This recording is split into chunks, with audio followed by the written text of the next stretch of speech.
So how are you feeling, Trent? Good, excited. Any missteps? I mean, being out for a week and not even practicing. You've been in, you've been out, now you're back in again. Is it hard to kind of get in a rhythm? Yeah, for me, unfortunately, that was like the first game I've ever missed in my life, due to injury. But yeah, so, being able to not be able to practice and just watch the game Saturday was tough, but, cheering on the teammates as much as I can. But definitely fortunate to be healthy.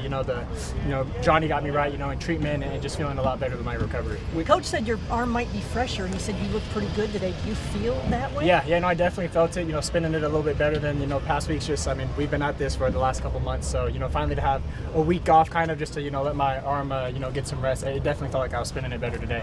What do you tell yourself mentally to get through the rehab process to get back out in this position to be the starter? Yeah, for me, it's really nothing has changed. Over these years, I've had so many ups and downs, whether, I was starting, I didn't start, whether I was never going to see the field. So for me, it's really just continue to be the same person I am each day. I have a younger brother at Western Michigan kind of doing the same thing, So we're, talking to him about things and other quarterbacks, So, at the end of the day, everybody has their own journey and has difficulties, but it's just up to me to, try to get through those. Did you have another a here we go again mental moment when you got hurt, and then when did you know that okay, it's not maybe that bad? Yeah, on the field Saturday, it just, obviously I ended up rolling it, had a sprained ankle. Never had really dealt with ankle injuries before. So I was just glad that it wasn't the foot that, that I've had a lot of problems with in the past couple of years. Had x-rays, MRI, all the doctor type stuff. And once I heard, it would just take, a couple weeks or something like that, definitely saw a big progress and within a couple days or so. And really my goal is to try to get back for this game. And I feel really good and feel healthy to do so. Speaking of this game, it's a really challenging defense that Cal presents. What do you see for them on film? How do you compare them to previous opponents? Yeah, they're really defensive sound. They're gonna, be balanced in the back end. They have a lot of great DBs in the back. They're penetrators. They're gonna cause some ruckus up front. But for us, it's just execute the game plan. Not look too far ahead of looking into Saturday, but really trying to have great practices each and every day. How about playing an afternoon game? First one you guys have had this year. Yeah, for me, that's kind of like what happened last year, with Washington. So I don't know if it's just my calling or what, but I'm super excited to have a day game, and it should be a pretty nice weather. Trenton, the quarterback's kind of in and out injuries all across the room. How's it been kind of supporting each other through each other's injuries? Yeah, it's super unfortunate to see, guys go down, but luckily, we have a deep quarterback room with a lot of solid quarterbacks. So, whether it was Jaden back there or Drew or me or Jacob or, whoever's back there, we're supporting them. They trust us and, we trust them too. So we're just really trying to help each other out. It's not this guy versus this guy. We're all Sun Devils. We're all trying to win. You mentioned a lot of highs and lows throughout your career. What do you think you've learned from facing that adversity throughout the years? Yeah, for me, just growing up a Christian, just trusting God's plan. There's going to be highs and lows, and just, sticking to, not only being a great football player, but a great person outside the field as well. So I'm much more than just a football player, and making sure to take that each and every day. Trenton, coach said that the offense was better last week against USC, but still has, a lot more growth to go. Have you noticed that carry over into practice so far this week? Yeah, for sure. Watching the game film against USC, there was a lot of missed opportunities for explosives and touchdowns that are, we're one block away or one half second away of blocking. So it just stinks to know that there's so much more to put out on the field, and I think that's also just growth to see that, we can be so much better, and, playing against the fifth team in the country, we can really improve on that.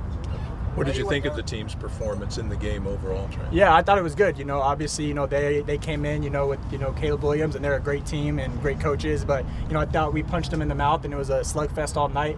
Obviously the ball that ended rolling up our way at the end of the game. But, for us to fight like that, there are times where you thought it could have been over after a turnover or after, a missed possession. But, we stayed until the end, and, I think there's a lot of guys that improved, and I think this team is super excited for this next game. How much did you need that from a confidence standpoint to just kind of have that kind of game where you went toe-to-toe with one of the best, and to know that the process was there and you're going to be all right? Yeah, obviously the last couple of games kind of haven't gone our way, but we've definitely improved over each week. And I think last year, kind of for us, that was kind of like Washington. Washington hasn't lost a game since we beat them last year. So for me, I just kind of remind myself of, okay, these guys, obviously probably the hottest team in the pack right now, one of them. And for us to be the last team to beat them, that just shows you anybody in this league can beat anybody. So we know it's going to be a slugfest each and every week. As a quarterback, what's it like to have a do-everything weapon like Cam Scatterby available to you? Oh, it's been awesome. He's my he's my roommate at the hotels, and I mean, Friday night he was just telling me he hopes to have a big game, and I just told him, let the game come to you. You're Cameron Scatterbo, whatever field you're on, whether at Sac State, ASU, at Cal, you're going to be the guy you are always. And I was super excited and proud of him, and I'm not even surprised by what he did. Trenton, your first road game too, that'll be different for you guys. How do you block out the travel, the noise, the crowd, all that stuff? Yeah, for us, hopefully we got some Sun Devil fans, coming out there. My family will be out there, but for us, it's really just bring our own energy. We know that stadium, it may be full, it may not have anybody, but for us, it's all that matters is the people on our sideline and in our huddle, and hopefully we bring our own energy and juice, and it applies to the game. What differences are you seeing with Kenny in the last week since he's taken on more offensive responsibility, meetings on the field, etc.? Yeah, he's been more offensively based. This last couple weeks or so. Usually he used to be split, but really you just see the energy and passion he has. Him and Coach Baldwin are doing a great job of making sure the quarterbacks are understanding the plays, their reads. So to have both of them in the meetings and have them both on the field, it's been a super awesome blessing to have. How much did your experiences of last year help you as you get ready now for this week and perhaps beyond? Yeah, no, I'm super excited. Obviously last year there were a lot of close games where we put up a lot of points and let up a lot of points, but this year hopefully we can flip that script and start putting up some more points because we have a great defense under Coach Ward and a bunch of all the guys on the other side of the ball. So once we can put the two pieces together, I think we're going to be really dangerous.